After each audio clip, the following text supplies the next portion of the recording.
Why is the initiating phase so hard to manage? And what should be the project manager role during this phase? To fully understand the initiating phase characteristics, let's consider the most complex and structured case: a company selling projects to external customers. It will then be easy to simplify our reasoning for less complex or internal projects. According to international best practices, the initiating phase should be composed at least of the three following main steps: identifying opportunities, an activity constantly conducted by various companies' functions to identify both new needs of existing customers and new opportunities coming from new customers, proactive approach, as well as seeking to respond to requests for proposals, RFP, or requests for quotation, RFQ. Bid no bid, a fundamental phase which, once the opportunity has been identified, aims to support a major decision on whether or not to go ahead and seize the opportunity. This step includes preparing the business case as well as an initial assessment of internal and external competencies and risk, which establish the minimum requirements for deciding whether or not to bid. Third, proposal preparation, a step that entails actual drafting of a proposal, which must involve various core functions in order to attain an excellent technical quality at a competitive but profitable budget that is realistically feasible from the execution and managerial points of view. Looking at these three main steps, it's evident that part of initiating phase's complexity is due to its intrinsic multidisciplinarity nature. On the one hand, it involves many company departments, ranging from finance to marketing, from procurement to engineering, from project management to post-sale services. On the other hand, it asks for the interaction of many different organizational layers, from top management for strategic decisions to technical engineers for assessing the technical feasibility.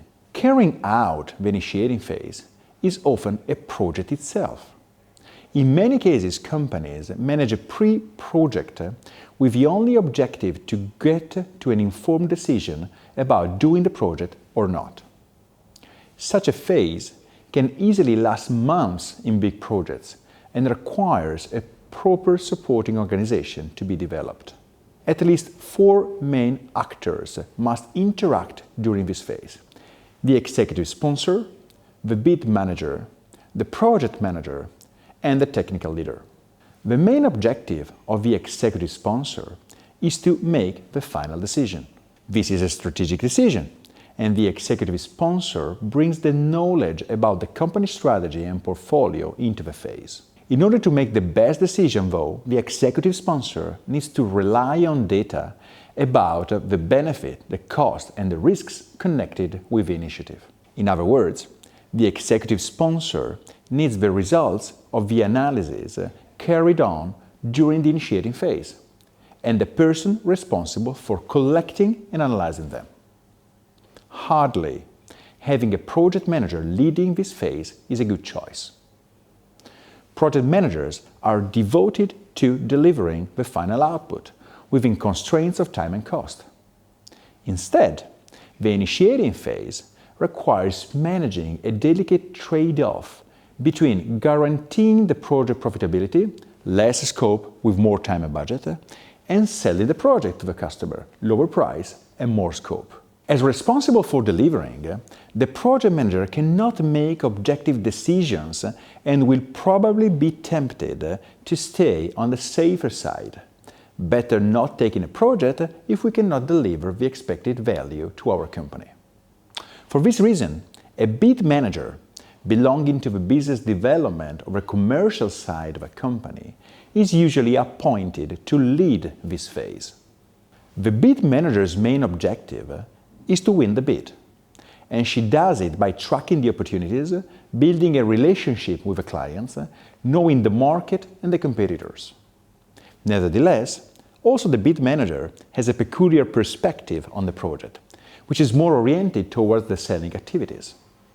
For this reason, bid managers are often accused of risking too much, accepting too low prices, or too demanding specifications. Many companies still now make the big mistake of letting the bid manager leading the initiating phase alone.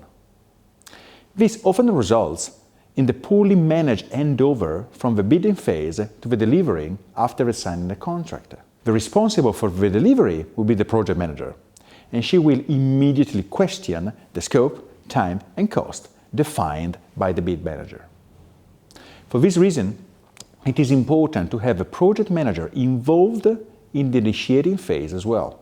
The project manager's objective in the initiating phase will be to guarantee the feasibility of what is sold.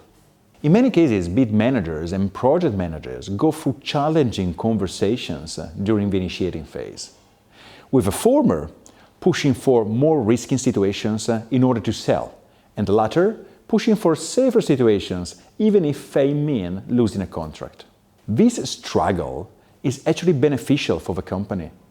Having only one of these views would finally result in market losses. For this reason, in many companies, the bid manager has the lead of a phase, but no proposal can be issued if the project manager doesn't approve it. Finally, we also have a technical leader involved in the initiating phase. She leads the team that is responsible for preparing the contract bid. All the functions involved in the bidding process must refer to the technical leader. These functions may include, for example, sales, engineering, manufacturing, procurement, risk management, administration, finance and control, contract management, legal, etc. The interaction of these four actors with different objectives and capabilities make this phase very complex to track and manage. And its poor management is probably the main source for poorly performing projects, in which the objectives are simply not realistic nor achievable.